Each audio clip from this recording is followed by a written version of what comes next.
suggest you back the fuck up. No, why you want to talk to me? Why would you want to fucking do that? Why would you say that? That's just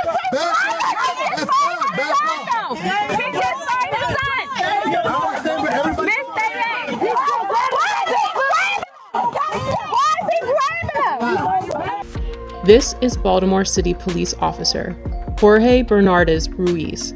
In a newly released video shot in 2016, Ruiz is seen with his knee on the back of an unknown man with a gun pointed at the man's head. His message was a clear one. Concerned onlookers, adhere to my dictates or else. Here, we can hear Ruiz saying to Baltimore residents, I suggest you back the fuck up. It is documented that Baltimore police officer Jorge Bernardes Ruiz is a repeat violent offender, even without access to all complaints against Ruiz, undisclosed by BPD Internal Affairs records. 6 cases involving Ruiz are known. This video will briefly highlight 6 total cases beginning in July of 2013. Case 1, Abdul Salam, July 1st, 2013. Here Salam is seen victoriously smiling in celebration after the jury found Ruiz and 2 other cops liable for brutality against him. However, because the trial was civil, not criminal, Ruiz was not fired and he did not go to jail. Police profiled me. They followed me in the back of my house, harassing me. Police proceeded to violently and hostilely approach my van with me and my son in it. As I announced, this was my home, guns drawn. Once they reached my vehicle, they violently pulled me out, ramshacked my vehicle with my 3-year-old son strapped in his car seat, threw me against the gate, slammed me repeatedly. Picked me up by my feet, and while I'm upside down, they proceeded to drop me on my head, hog tie me, and immediately when I fell on my head, Ruiz, in a wrestling type of action, and kind of hit his knee against my neck. I was arrested. I had no idea what I was being arrested for. My son is scarred to this day. He remembers the incident as it happened yesterday. When he talks about it, he always refers to Daddy being on the floor with police yesterday. Case 2, Darrell Harris, profiled, as seen in this video, July 17th, 2013. Yeah, I said, what's wrong with it? Improper wear with it. There's no such thing as improper wear. You gonna tell me my job, bro? I know the law. Are you gonna tell me the law? I know the law. You gonna tell me the law? I know the law. What's the problem? You giving me a ticket? You need my license registration? Yeah, let me get that. Profile, y'all use the seatbelt as a reason. Profile. Do me a favor, take out your keys. Yeah, you can record for what? Nah. I don't feel safe right now. Do you want me to step out the car? Do you want me to step out the car? I'll step out the car. Call the police, man. What do you call a supervisor? I'm about to do shit. This is getting uploaded to the internet right now. Yeah? And we are 2 law-abiding citizens that we are getting targeted, and I don't know why. Just 24 hours later, Bernardes Ruiz played a leading role in the police killing of unarmed Tyrone West. Case number 3, the murder of Tyrone West, July 18th, 2013. My brother Tyrone West was brutally murdered on July the 18th, 2013.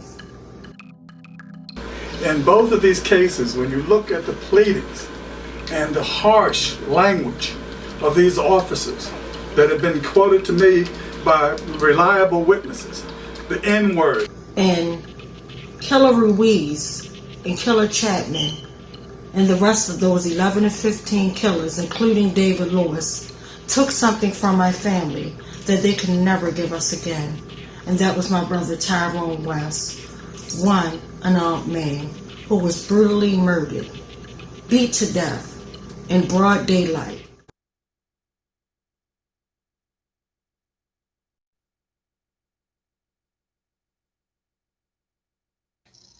This is West Wednesday 476, Justice for Tyrone West and Justice for all victims of police violence.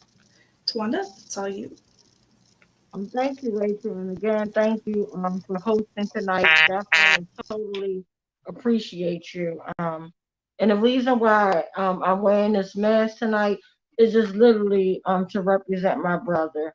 Like I just felt compelled to like just show his name and lift his spirit up. You know, it's just sad that I have to even come on to do this. Like this is really sad. Literally for 9 years, 476 weeks, 3,332 days of continuously fighting for accountability. That's a very long time to be doing anything. And it's just sad that it didn't stop at my brother and it's continuing. And unfortunately, it didn't even start with my brother. There were victims such as Anthony Anderson, who was brutally murdered right in front of his mother, literally a year before. And, you know, it's just a lot. So I just wanted tonight, and the reason why I elected not to have any special guests, and I'll be bringing on special guests next week, so don't worry. And then I also have an outdoor action that I will be talking to you guys about shortly that's coming up in the next couple weeks and whatnot. But I wanted to talk about self-care because just being uh, signed up to a club that I never, ever in my life dreamed about being a part of and never asked. And it's not just me, this family that we are forced in, no one signed up for it. No one never signs up for their loved one to be murdered, period. No one. That's like your worst like nightmare. And you literally have to live through it. And that's the hardest part. So it's called now checks and balance. And if you don't have that, unfortunately, you're not going to be able to do anything. And this has been like the longest for me. And I'm just talking about my own personal experience. This has been the longest 2 weeks ever. Like we're going, even though we had like the 3 day, you know, weekend for those that folks that work Monday through Friday type of thing. And we had Labor's Day off. But this has been the longest 2 weeks ever because it seemed like everything has been just coming back to back. Like, so, and I wanted to talk about how to deal with stuff without like letting it get the best of you. And then sometimes it's easier said than done. But literally, like, we don't plan for the unexpected to happen, right? You just wake up, you know, whenever you do, and you plan on being productive, you plan on being around your family, then all of a sudden something unusual happens, something that you wasn't expecting to happen, just out the blue, just straight happen. And now it seems like in 2022, it seems like everything is happening all at one time. It like used to be a little like you could deal with one situation and kind of maneuver your way through that. But now it's like you'll get hit with so much of stuff all at once. Like literally, you know, my mind and I'm talking about my 2 weeks that I've been going through. So literally always just constantly thinking about my brother being traumatized. That does not go anywhere. And it's sad because I felt like at one point I used to always post like shared memories of my brother and just always stuff. But then I felt like some of those things were traumatizing me because I'm still to me, I feel like I'm not at that place that I can even celebrate or even just, you know, I can be thankful because we have did a lot of work as a collective coalition, as a family. We have done a whole lot, right? But not enough because these killer cops are still working. Prime example, Ruiz being a repeat violent offender. The only reason why we highlight him, even though he is one out of the 17 killers, and the saddest part, we didn't even know that it was 17 actually involved. We normally were for the last like 9 years before we knew from the Public Information Act, we would say 9 to 10. It started off as 9 to 10. Then the number went from 10 to 15 officers. And then once we got the Information Act, we learned more disturbing stuff. Literally, it was 17 people that participated in the actual brutal beating and stood there, and some of them just stood there and watched all that. So they're all included into what happened to my brother. But just like, so dealing with all that trauma and have to go through that and then seeing, you know, some families win accountability, which we are so happy because when one family wins accountability, that makes all the families feel really good inside because it makes them feel like, okay, I have hope.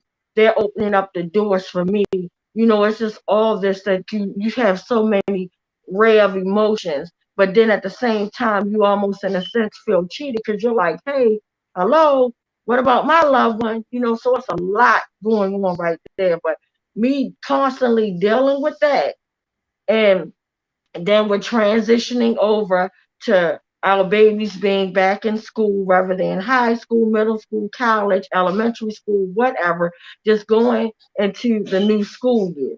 So trying to grasp all of that, and you know how you have your fears like, oh my goodness, this summer just went so fast, like I got to get them ready for school type of thing. But with all of that, like I'm like, okay, I'm over that edge. And then I wind up coming into a big crucial situation that happened with my car. And I'm like, you gotta be kidding. Like my car is not leaking diesel fuel. Like you gotta be kidding me.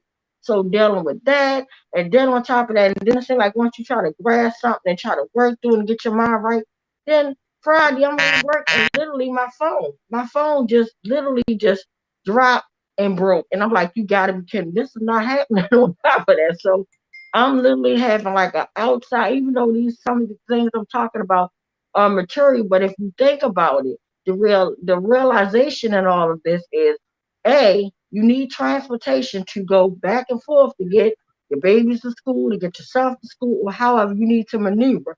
So if that's not working right, that's taking a big totality on your everyday life, what you're used to just getting out, going type of thing. So if that's not enough, if you're trying to do this and do that to make sure that part gets back up, then now you're dealing with, okay, I can't even communicate. I can't even see what's going on or hear what's going on because now my phone is completely broke. Like, so dealing with all this, I literally had to step inside my own zone. And that's when I got in my self-care mode.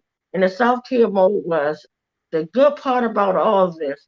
I am still able to get through this because you have some people that never, unfortunately, make it back. They'll have one situation that may lead them into being homeless. They might have a situation where as though their lights might get turned off, and then they're trying to move money and all this, and we know everything is completely sky high, but now they're dealing with their lights, and then unfortunately, if they're on Section 8 or any governmental programs, and you're responsible for doing this and that, the minute that you don't hold those responsibilities up, they come and snatch stuff. So now they're dealing with that. And then unfortunately they can lose their home, they can lose all type of things. But my biggest thing is self-care.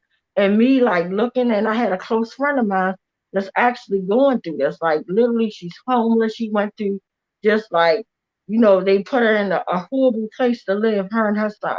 It was horrible. Like, you know, why would you let somebody, you know, if you're trying to help, you're saying I'm a woman's program and I'm trying to help this lady, but you put her in the worst place ever. And as soon as she make a complaint of mold or not being able to live in that home or dwelling safely, then you want to say, okay, now you want to find a reason to evict her and her son, and then you do that.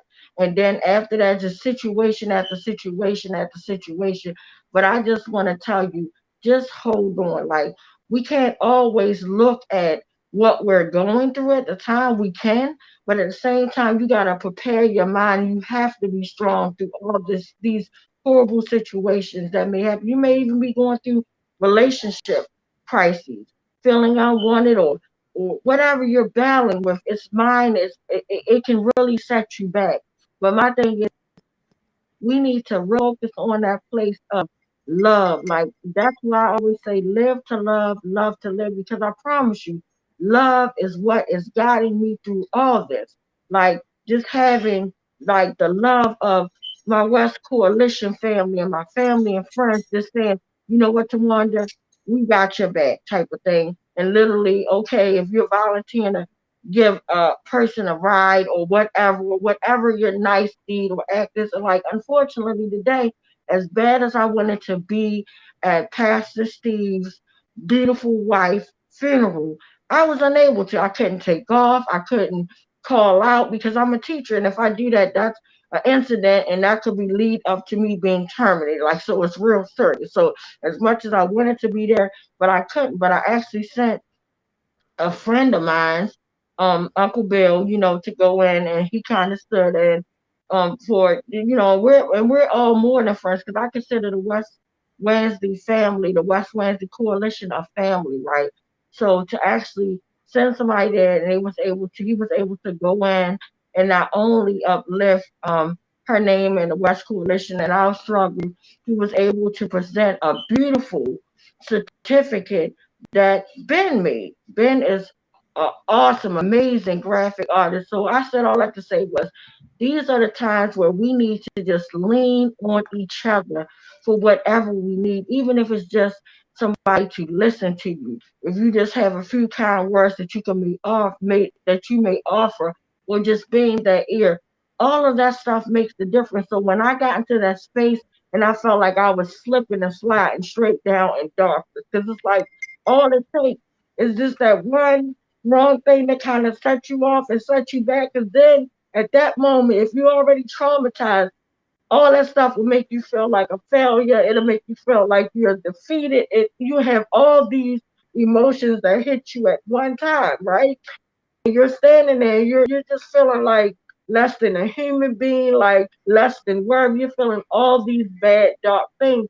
But then when you think about love and you think about, just pushing forward, like I had an event and Bless the Hillabacks, they did a beautiful end of the summer type of and we sort of did it, but I believe that everything happens for a reason and at a perfect time because we were supposed to have this cookout like a couple weeks ago, but because schedules are busy, we decided to do it this past weekend. And I thought like I had a migraine headache and my whole body was saying, look, don't go. You just need to stay in the house and just cry your eyes out type of thing and just relax and, and pretty much lie into misery of like my own pity party, feeling bad. Like, are you going to get the car fixed? Are this going to happen? Like, it just was way too much. But then my good, sweet friend, my sister, Adina, she hit me up and she came and got me. And when I thought I was going to be there for an hour, she was like, why don't you just take an aspirin? Because when I say my head felt like somebody banged it against the wall, but that was the stressing there. So I took a little Tylenol, laid down, and instantly, it wasn't even the Tylenol. It was just the fact that, oh my God, my sister's actually willing to come and get me to take me to an event that people that I could be around that love me and we love each other. Even if sometimes we don't agree with certain things, but the fact that love surrounded the room, it was to the point I didn't even want to leave. And I had my youngest daughter tease me and say, Ma, Miss, I'm going for an hour because I knew that I was going there for an hour. Even told my sister then, I'm like, look, sis, I love you. I don't want to, interfere in your time, but I only got an hour with me. She's like, well, sis, whenever you're ready, I'm here for you. If I got to ride you home type of thing and go back, I'm fine with that. I'm like, you cool? Because I don't like to put my burdens and stress on anyone. But long story short, because I was around a bunch of love and it was so beautiful. And then I'm like, yes, and enjoying that. And then while I'm there, I had one of my family members, because we were planning to go do a girls' night to hang out, and just have a good time, couple laughs, jokes, just family.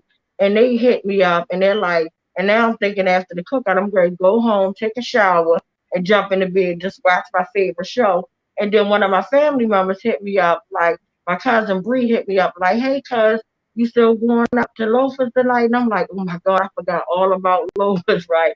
But then half of me was saying, don't go. But then love said it again. My oldest daughter was like, Ma, I will come get you. Like, don't play. I'm going to come get you. And I'm like, okay. When she did the same thing my Sabina did, here it is. Now I'm out with them and I'm having fun. Don't even want to come back in the house. But just sometimes I said all that whole entire story. And it's funny because now I'm thinking about Adina because she sent me the cutest emoji before my phone broke. It said that you know this person that always say, make a long story short but tell you the whole damn story. That is me. Like, I earned that title. So I thought that was funny. But nevertheless, I said all of that.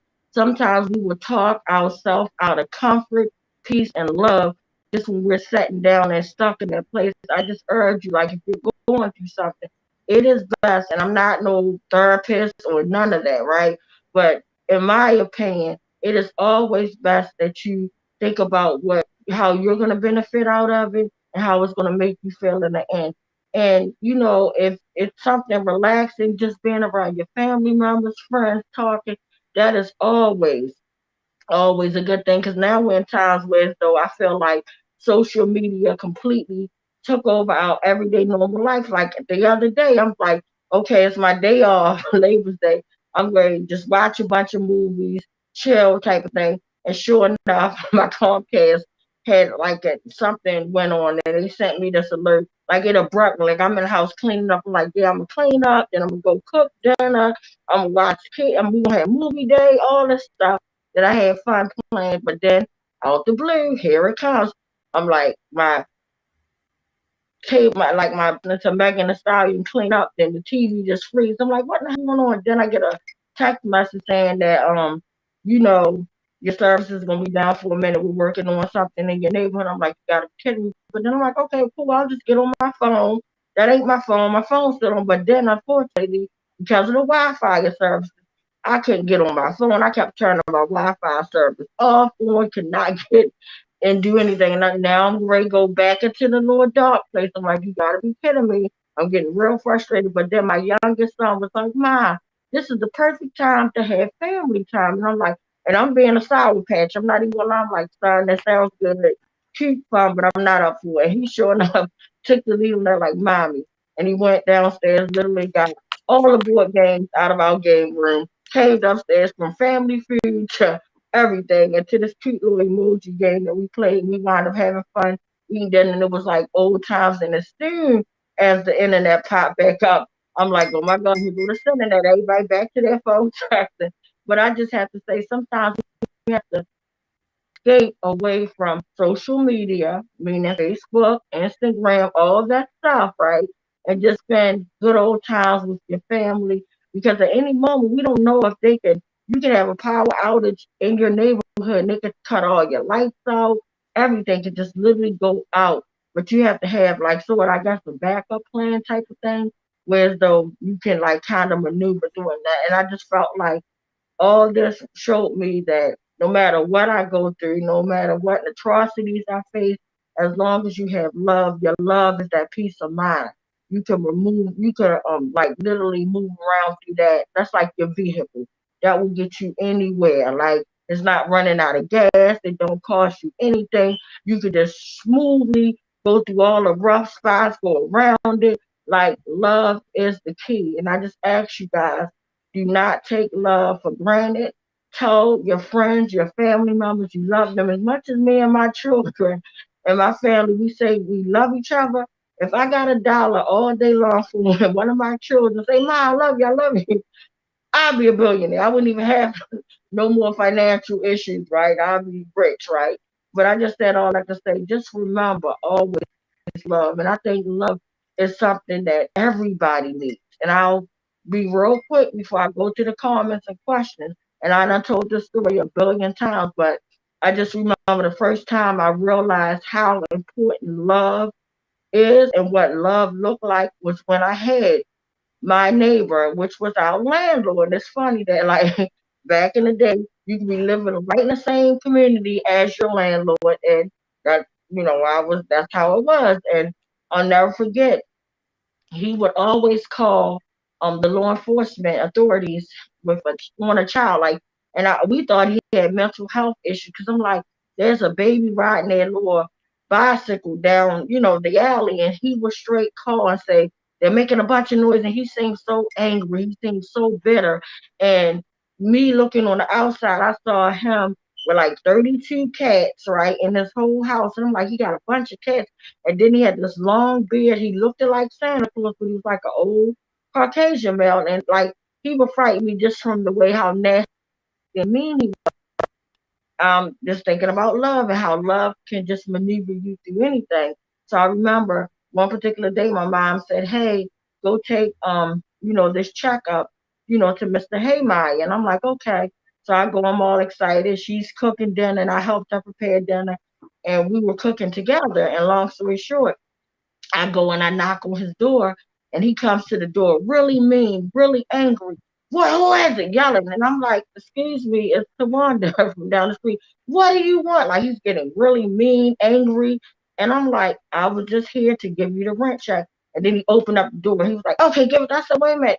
What you're not going to do is snatch the. I said, how are you doing? Don't worry about how am I doing. I said, okay, well, when you get yourself together, you can come back. I'm going to get this to my mother and you can take it off because I'm not going to be disrespectful. My mother told me always respect your elders. So I'm going to respect you right now, sir. So if you want your money, you need to come take it up with my mother type of thing. And he's like, oh, you better give me my money. I said, have a good day.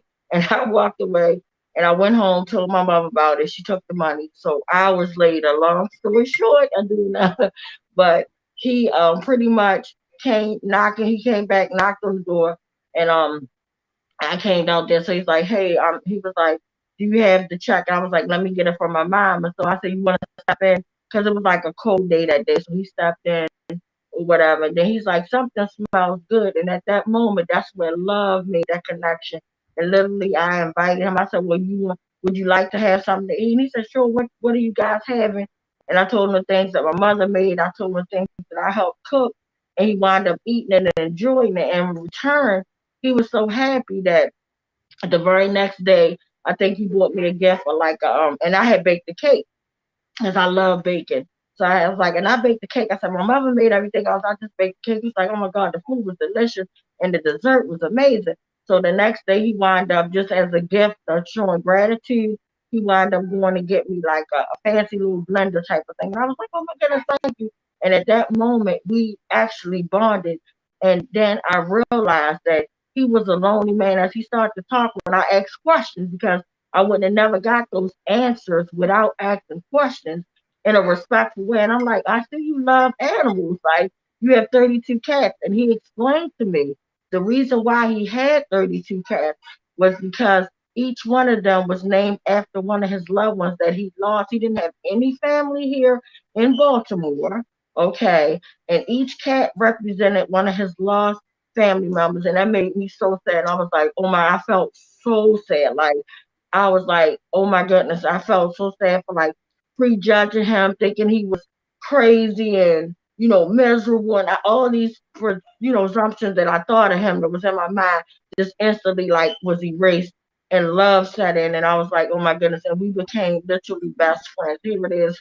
I'm like, like 18, 19. And here it is. I have this elderly man that's like he's like in his 80s. Like, we're best friends. And he was buying stuff at the time I had just my first 2 kids or whatever, but he's buying them stuff and we're just spending time playing cards on the porch. Just, you know, but I said all that to say love makes a difference. And when he passed away, I was so sad because I'm like, oh my goodness. But I felt happy because he didn't pass away a lonely man. He passed away with a whole community, because after I learned why he was lonely and sad, I kind of spreaded the word through love and just like, oh, you know, let's just show him love. And everybody in the neighborhood started like helping him build his garden and whatever we could do. Like, I would go to the market for him, like run to the store. We would just do things to help him and uplift him, and we would help each other. And that is what love is. Love is community. Love is help. Love is integrity. And love is respect. So I just wanted to let you know that if you're going through anything, just always let love lead the way. And I will definitely stop on that note. And I want to check in to see if my brother Marcellus is in queue, to see if we have any questions or comments. Mic check. Mic check. Oh, and I kind of forgot, because didn't Marcellus leave a message saying he wasn't going to be able to participate tonight? And that just like popped in my head. Did I see that, or did I read that correctly, Uncle Bill? I thought he would be here with us. I'm here. Oh, okay, well, I definitely read that wrong. I'm telling you, my signal messages, and by the time at the end of the day, when y'all sending like 3,000 signal messages, I don't get none of them until I step in my door. It's like ping, ping, ping, ping. So I'm kind of speedily through reading, and I'm like, oh my goodness. So great to see you, my brother Marcellus. How are you feeling? Great to see you as well. I had to fix my camera real quick. Okay, awesome. Yep. So the comments, we have some comments on Facebook. Hillary says, mic check. Bill says, good evening, fellow viewers of this evening's West Wednesday live stream. Very glad you're here. Bruce says, replying to Hillary, good evening, everyone. Bill says, hey, Bruce. Hillary says, mic check. Kume says, till we win. Bruce says, mic check. Good evening, Bill. Nelson says, mic check. Bill says, yes, Brock, we need to stay in the struggle till we win. Bill says, yes, Tawanda, the collectivity of leaning on each other at challenging moments is perhaps the best way to keep going and to make life better. Adina says, yes, the Hellerbacks were gracious hosts, and it was a beautiful time. Love is everything. Hillary says, Tawanda, how you share your personal challenges to remind us all about what is important is a gift. Thank you for being you. Live to love and love to live. So grateful to be part of your West Wednesday family. Adina says, beautiful story. And Judah says, mic check. Appreciate you always, Tawanda. Mic check. Mic check. And thank you guys for the feedback. Yeah, so definitely just wanted to just let you guys know again. I can go on like a broken record, but I won't. But definitely just remember, love is the key. Love and respect. Because as long as we have that, it goes hand in hand. It's like respecting each other, respecting boundaries. Because sometimes just like through love and just through life, sometimes we don't know when we go over boundaries. Like sometimes we can overstep and don't even know that we're doing more harm than helpfulness. So just kind of considering everybody that we love, working together and working through each challenging moment. Because one thing for certain and two things for sure, nobody never promised us that life was just going to be easy breezy straight through. You know, you're going to go through stuff, but it's just always loving each other, leaning on each other, and just making a difference and not letting everything that we see consume us, because there's so much of sadness going on right now. Like babies are going to school, and on the fifth day of school, football player just get killed by another team. So now you have two teenagers, pretty much life is gone, like just from whatever disagreement, and you know that we didn't even get a chance to let love even enter their space. It's just over, done. And then the sad part is once you get, if you survive, like if you're not the one, if you're the pretty much, if you're the perpetrator, you're the one perpetuating the crime, when you get to set back in that jail cell, if you get caught, then now you got all this time, or even if you sat back to yourself and think about the hell and havoc that you have portrayed on someone's family life. Because guess what? When one family member is murdered, you have murdered so many families. Like you're wiping a whole entire family out. Like it's not just that person that was your target. You done took the person's mother away, their children away if they had any, their siblings. Like everybody is hurting. We only took the time or the moment just to think about that before we get trigger happy and pull a trigger. Like we're doing all this for what? And meanwhile, we're still getting murdered. You know, killer cops are still comfortable with killing us. Like I just saw a horrific video, and it seemed like it was in Baltimore. It was shared on Instagram where a young teenager is getting choked out, or a young man. I don't know, maybe he's not a teenager, he's a young man, a young black male being choked out right here in Baltimore. And it was like a black coalition had shared it. And I can't remember the exact name, but I think they were called the Black Coalition, if I'm not, and I'm sorry if I misquoted or said it wrong. But the fact that you still have an officers right here in our city choking a young man out and don't care if the video camera footage is rolling. They're actually getting off on the fact that they're being videoed. It's sickening and it's saddening. It's stuck. It's horrible. And they get away with it time after time. They always come back and say the officer act within reason. We need to drop the gun, stop killing each other, and focus on who is killing us. Like we need to stop that. Like to me, there's no situation that could be that serious that you have to take someone's life.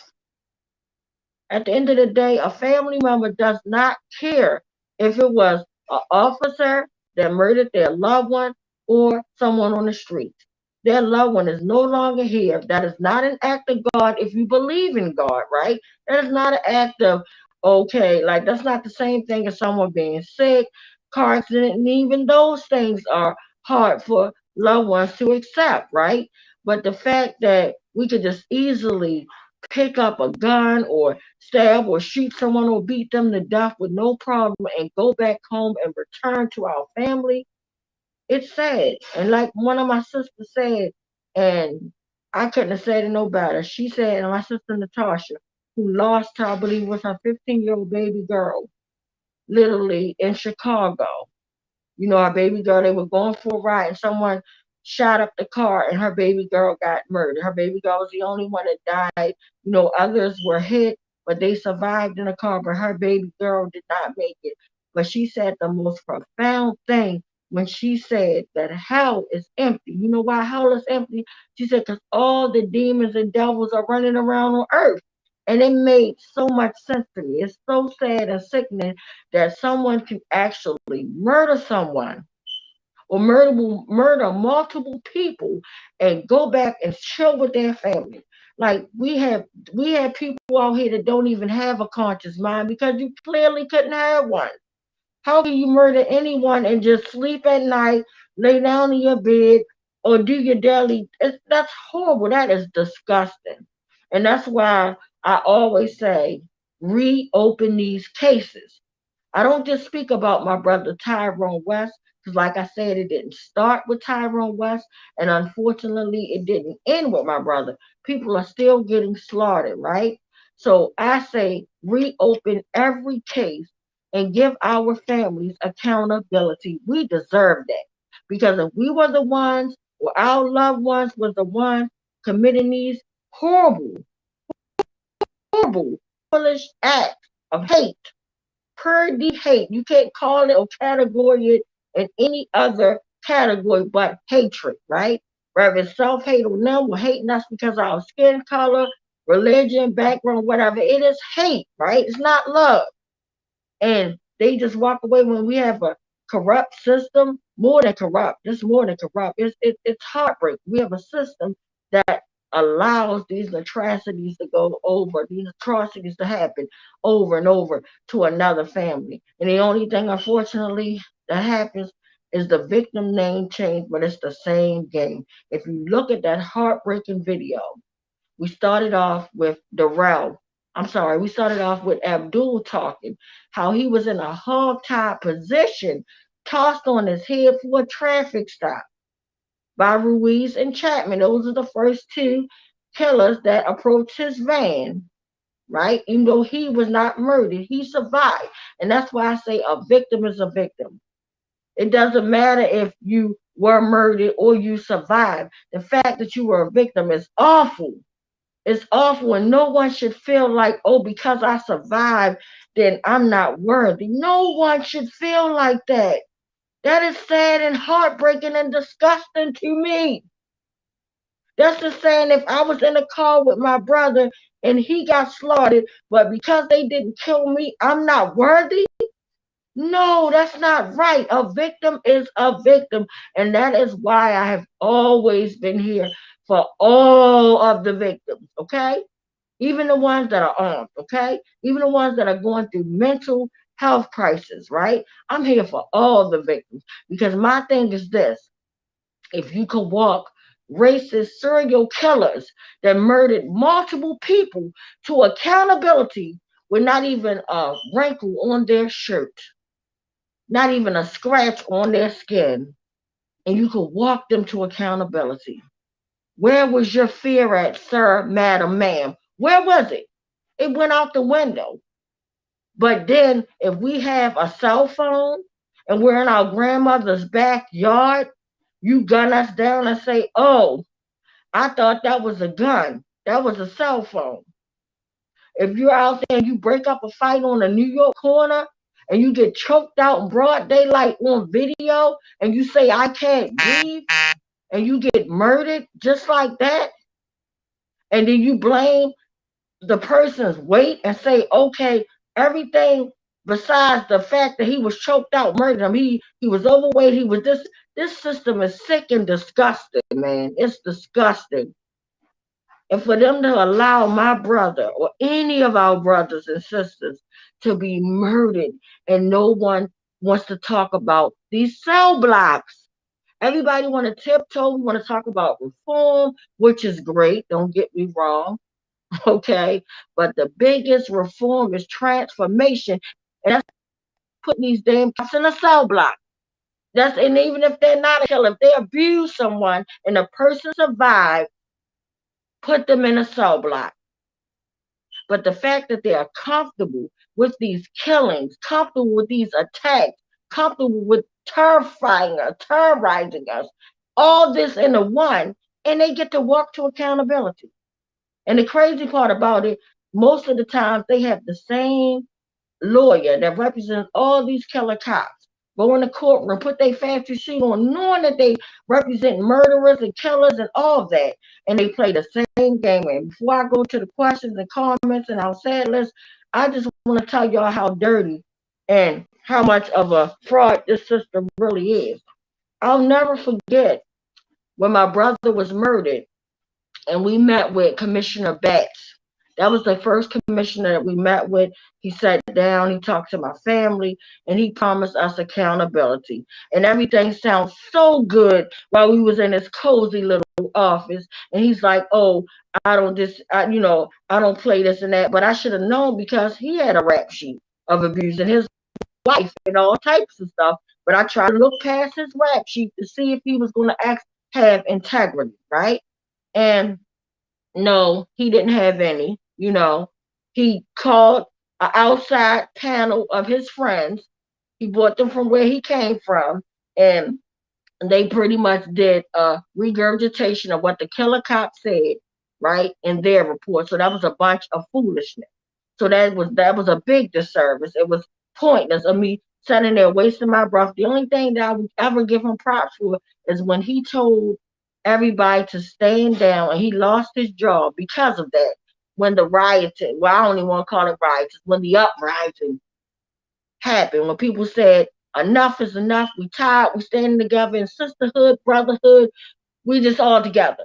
We ain't no one, we not just like about one race, one religion. We are all together. It's humans fighting this corrupt system. They couldn't take it. And when he told them to stand down, they shipped him out. They ain't ship him out when he abused his wife. They ain't ship him out for bringing this phony panel, the independent foolishness. They ain't ship him out because of that. No, they shipped him out because he said, stand down. Okay? So that was one conversation that totally went out the window. It was pointless. Then I tried to have a little hope again, trying to do things the right way, integrity, trust, all that good stuff. Met with Commissioner Davis. Same Doug and Pony show, but this time this joker went a little bit further. Oh, Tawanda, I see you out there. I see what you were doing, before I got here. I know all about you. I know all about your brother. And I'd like to say I'm sorry. So when he apologized, which was phony, it was a part of his facade. But I'm like, okay, well, at least he apologized. Let me see if he's going to be right. I heard about the repeat violent offenders, and I'm going to do something. I can't really quite tell you what I'm going to do. I'm going to do something. I'm like, okay, let me see what he's going to do. Let me, give him a little bit of time. Let me see exactly what he's going to do. He disrespected my family to the fullest. I turned around months later, years later. Now we're into the uprising.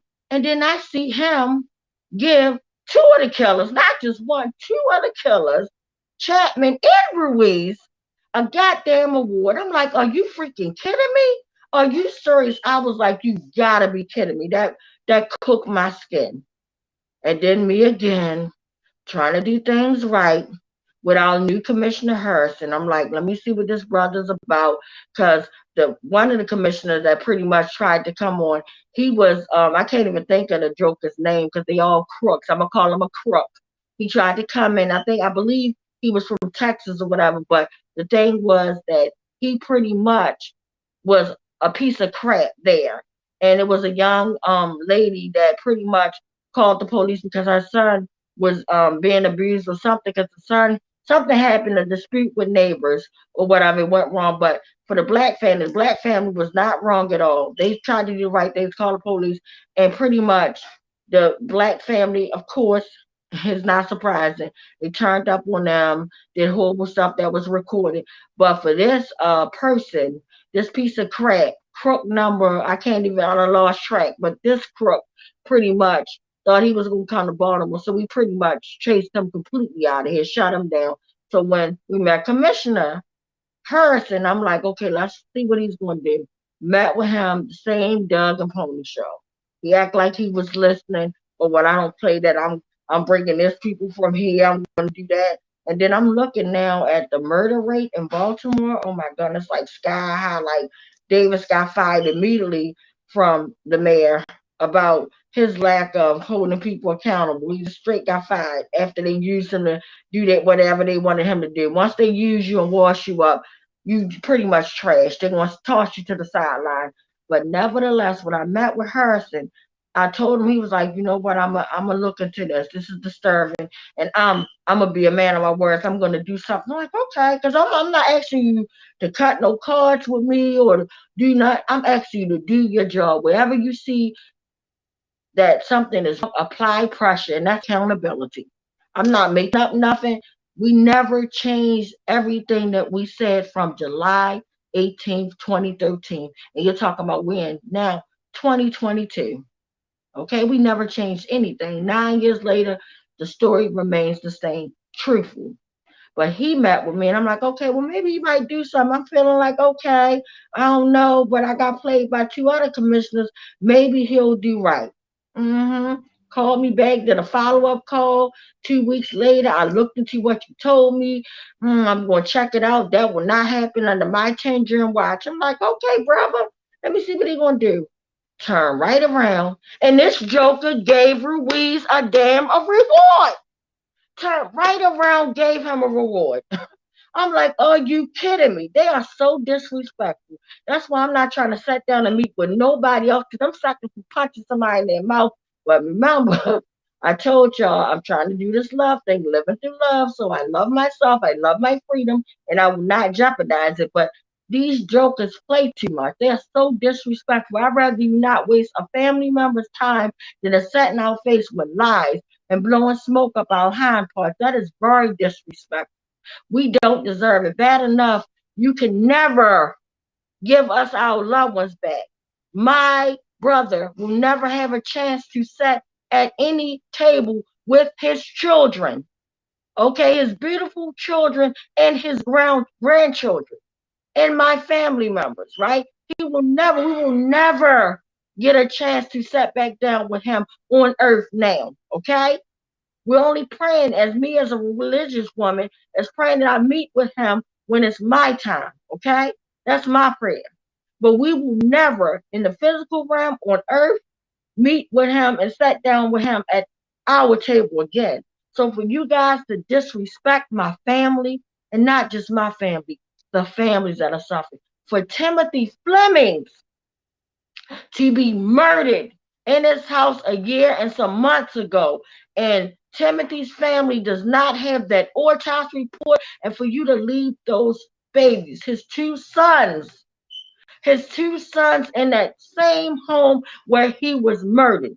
I get goosebumps anytime I ride up Loch Raven. I'm not even on Kitten on Charles Way, but if I ride up Loch Raven, where the street connects on Kentmore, and I look at that block, it gives me nightmares. So I couldn't imagine living in a space where my brother was murdered, and you got babies. We shouldn't have had to do no GoFundMe, nothing. Instantly, leaders should have been reached out to Angela. His sister had to ride 4 hours.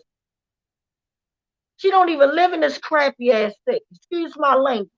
But now I'm getting upset. She don't live here, but she has to ride 4 hours. 4 hours to come here and demand that people do their jobs, and they ain't do nothing yet. But how dare you not give them an autopsy? Like, I felt like I was going to die. I waited 154 days. That almost killed me, because we had to bury my loved one without his death certificate, because we were waiting for the autopsy to conclude whether he was murdered, what happened. We didn't know anything.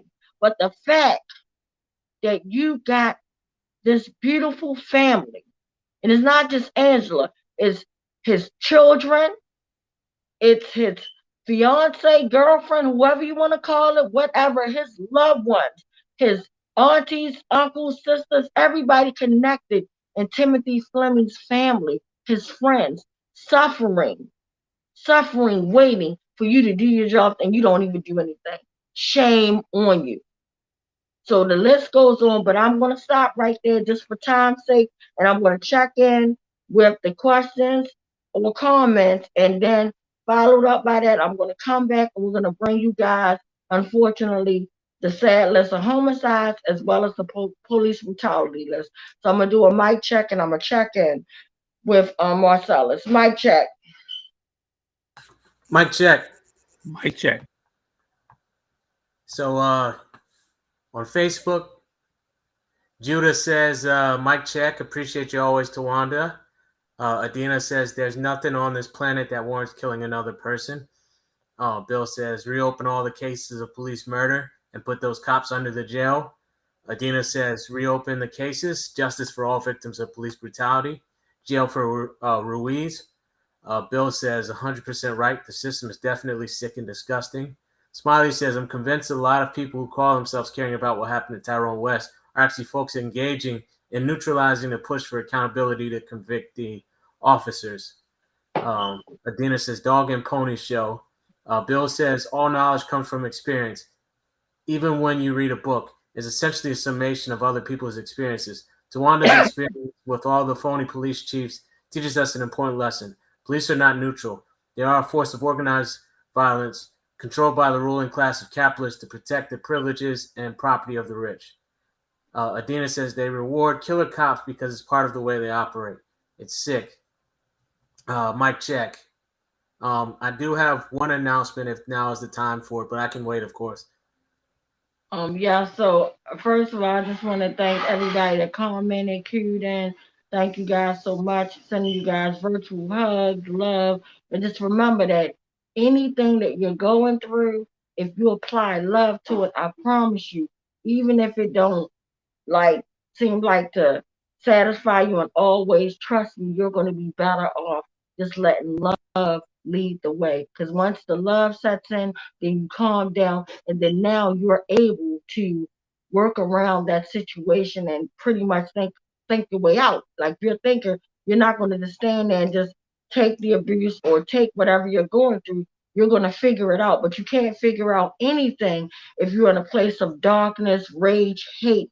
That is not going to lead you anywhere but into trouble. It may lead you into causing you to do something volatile.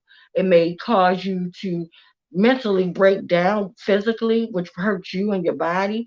So it's always best to let love lead the way. So definitely want to thank each and every last one of you, because as we go through our sad list, we don't want to read the question or comments, because we want to focus on it's always about the victims. It's not about me. It ain't about nobody.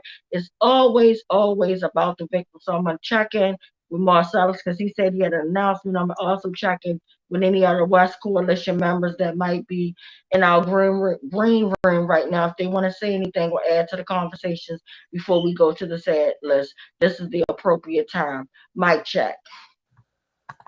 Mic check. So next week, we're hosting the challenge discussion. Kalia will be leading it, and it deals with the importance of international working class solidarity.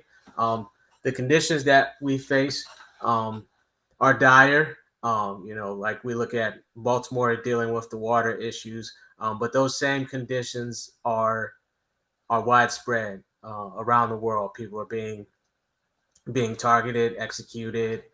Dealing with water issues, and Kalia is going to be leading a great challenge discussion on one of the countries that's also dealing with it. Mic check.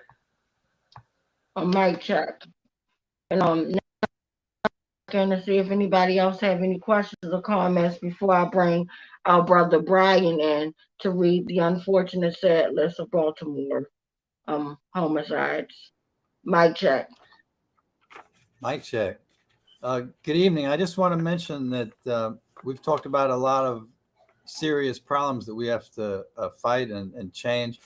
But I just want to point out one other thing, which is that there are lots of people that in the working class that really care and really help out. Today, for example, there were a lot of people involved in getting pallets of water. I think there were about, I forget, 40 something huge containers of water on each pallet, and organizing trucks to take them over to West Baltimore, where people were having to drink water from the Baltimore City water system, which it turns out has E. coli, which can cause very serious illness. But it was very heartwarming to see all the people that were really putting in time to get that water and to bring it over to residents in West Baltimore. And it reminds me, after the Hurricane Katrina hit New Orleans, in the next year or two, there were about 1 million people, literally about 1 million people, that went down to New Orleans to help rebuild, to help people. And there is that great solidarity, that caring that exists in many, many people in the working class. And we talk about the negative things we have to fight, but I think we have to appreciate this very good quality that exists in our class and the working class. Mic check. Mic check.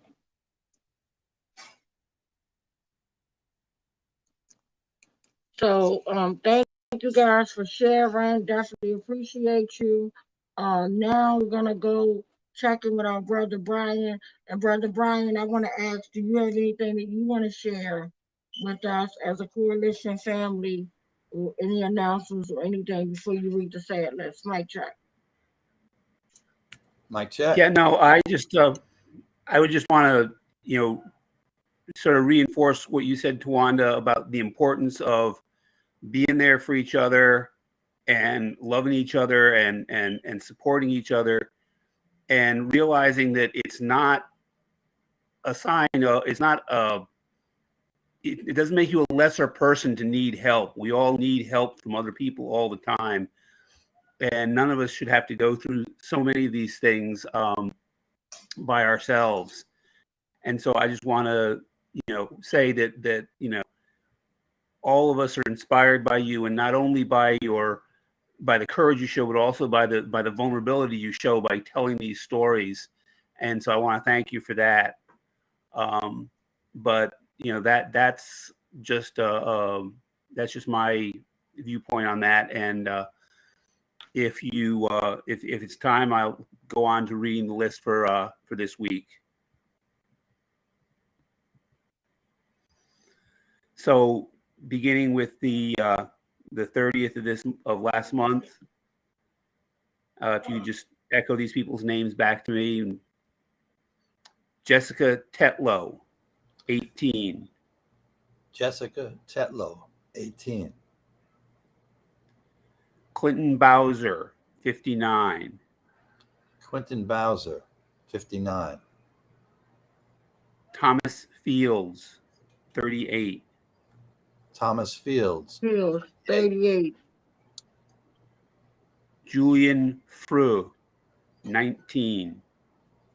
Julian Frug, 19. 19. Khalil Atkins, 28. Khalil Atkins, 28. Jeremiah Brogdon, 17. Jeremiah Brogdon, 17. 17. Thank you. That's the list. Thank you so much. And I first of all want to apologize, guys, because I didn't take our minute that we take of silence just to show solidarity and respect. So before I bring on Uncle Bill, I would like to take 1 minute, guys. Just if you pray, say a prayer. If you don't, that's even okay. Keep them in positive thoughts and love through the airwaves, just to these families. Let's take a minute, start now. Mic check. Mic check.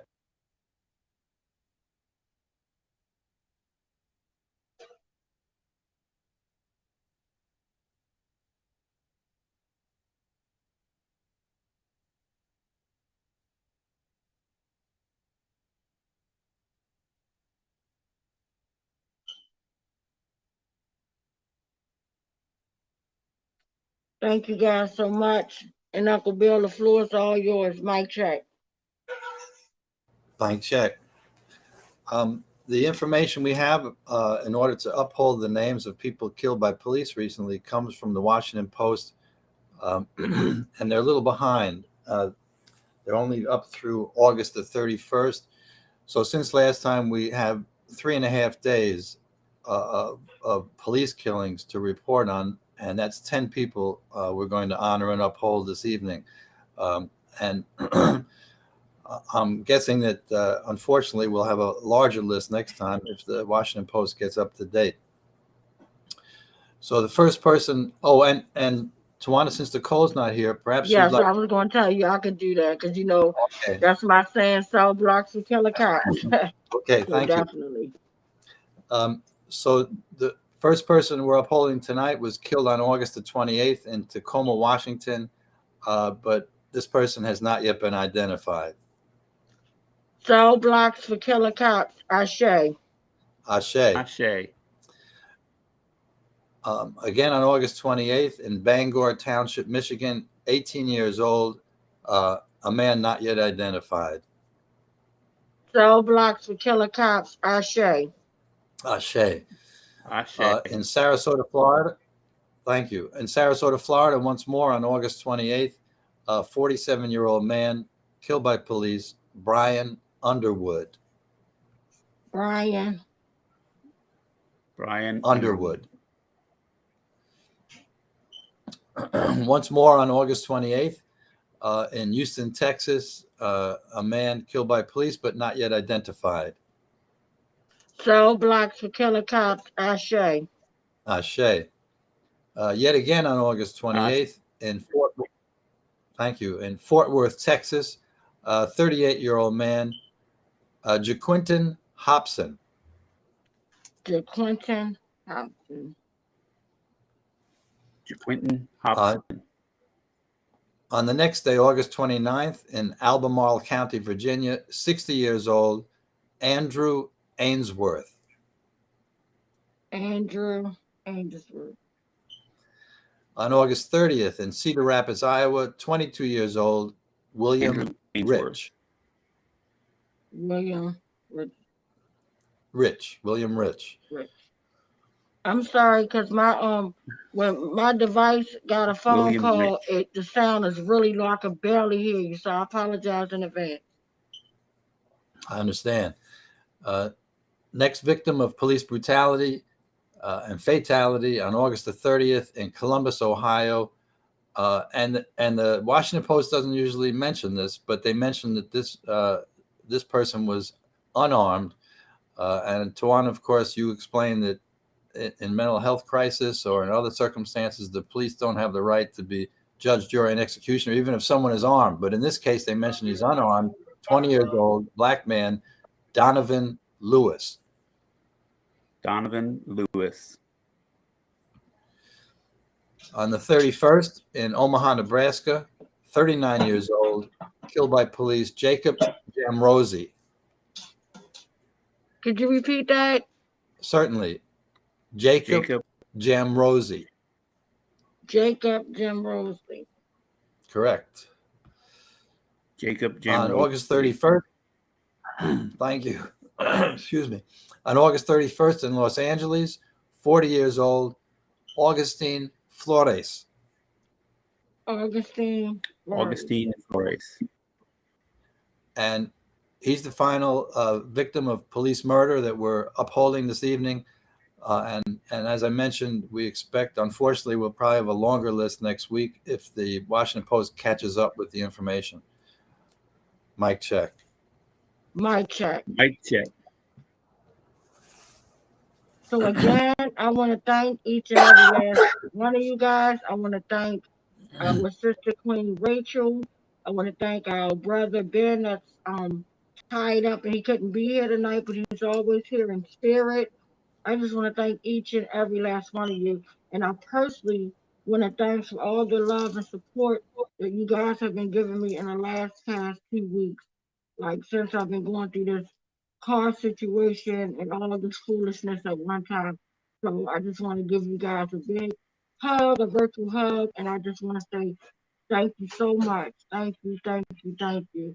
And I really totally appreciate you. I know words are really nothing, but I'm just real grateful for each and every one of you guys that sent donations, that kept me in prayer, kept me in thought, that is that thinks about me every day. I just use that. Remember, live to love to live. I love you all. Remember, nothing outtops love. So no matter what you go through, just think back to your loving moments. Just think back to loving times. Just ain't let love away. Like, it's so much of hate that's going on right now in the world. It's so much of wrong stuff. But when you think about the wrong, you always got to think about the good. Always think of the happiness. You're so mad about your job. Think about the first time you went on that job interview to get that job. Because at some point, you did an interview. You did an interview at some point to get that job. The person that's driving you nuts in a relationship, at some point, they made you happy. So I'm just asking you, just let love lead the way. In the same way we brought you, unfortunately, and with the horrible video of Killer Ruiz that is still working, despite how many victims he had, we only know about 6. But what about the 36 complaints that we heard about like 2 years ago, and they did nothing about it? They said they were going to look into it, because what sparked all of this, unfortunately, was the fact that when George Floyd was murdered, and it struck around worldwide, forget if we've been out here for 9 years, that didn't make national news. So George Floyd did, and may he rest in peace, and I'm sending love to his family, his beautiful children. He did not deserve to be murdered. But what George Floyd did was open up a lot of folks' eyes and pushed a lot of people to fight together. And what happened was when George Floyd case hit, unfortunately, that's when they looked at his neck on another person's neck. And that's one of the victims that you see crying and screaming at the beginning, where he says, "Back the F up, back the F up." The same thing that happened to you. You hear the women cry like, "Oh my goodness, why would you say that?" That is what he said when he was attacking Abdul Salam. He threatened the witnesses.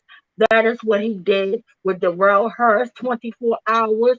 That is what he did to Adina's family, who he held them hostage. That is what he did, right? That is what he did on July the 18th, 2013. He threatened the witnesses. Get the F back in the house. The same thing can happen to you. Take threats seriously, because guess what? The same thing can happen to you if we don't put this killer cop in a cell block. I'm going to end on that note. Live to love to live. I love you all. Cell blocks for killer cops. Mic check. Mic check. And Mr. West begging for his life, and Mr. Salam begging for his child to be excluded and comforted from what was taking place. Not for himself, but for his 3-year-old child. Case number 4, Adina Britt and family, September 10th, 2015. My name is Adina Britt, and I wanted to submit a 30-second testimonial that Jorge Omar Bernardez Ruiz is one of the 11 terrorists that came into my house performing a home invasion in September 2015, terrorizing my entire family and even holding my 12-year-old son at gunpoint. He needs to be stopped. Case number 5, unidentified arrestee, assaulted in 2016. I suggest you back the fuck up. No, why would you do that? Why would you do that?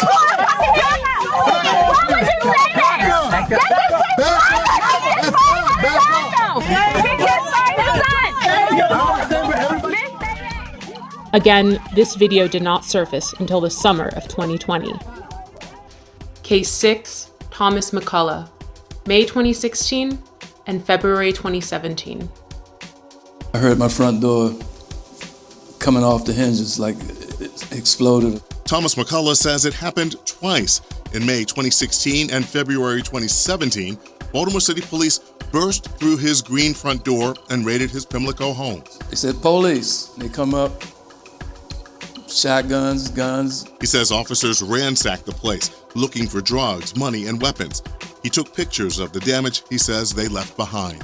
Tell us where the drugs are, the scales, the guns, and the large amounts of money. Nothing was found.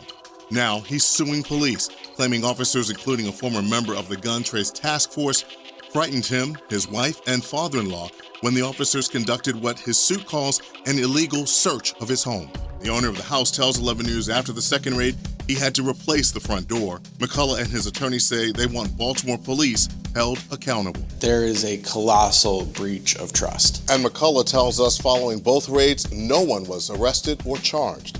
This all begs the question, when will Baltimore City State's Attorney Marilyn Mosby see the prosecution of Bernardez Ruiz as warranted? They were the stopping officers in these so-called jump-out cars, unmarked and so forth, that stopped both the West vehicle and the Salon vehicle without probable cause.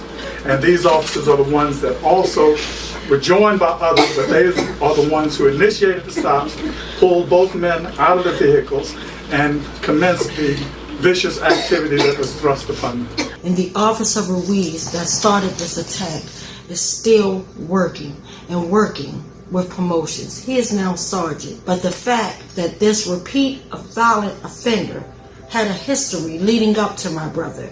There was Darrell Harris, there was James Green, Joseph Green, Abdul Salam, and my sister Dina and her family. No one family deserves to be brutally murdered or brutalized by this repeat violent offender Ruiz. It is time we take action. The time is now. Baltimore police officer Jorge Bernardez Ruiz is a repeat violent offender. Based on these accounts, in accordance with the law, we, the West Coalition, call for him to be fired, prosecuted, and incarcerated. We're more than hashtags and body bags. We're more than being 6 feet in the dirt and pictures and buttons on t-shirts. Our lives matter. For the safety of our city, the prevention of further harm, and the justice for these families, we see no other option. And again, I'll say, the time is now.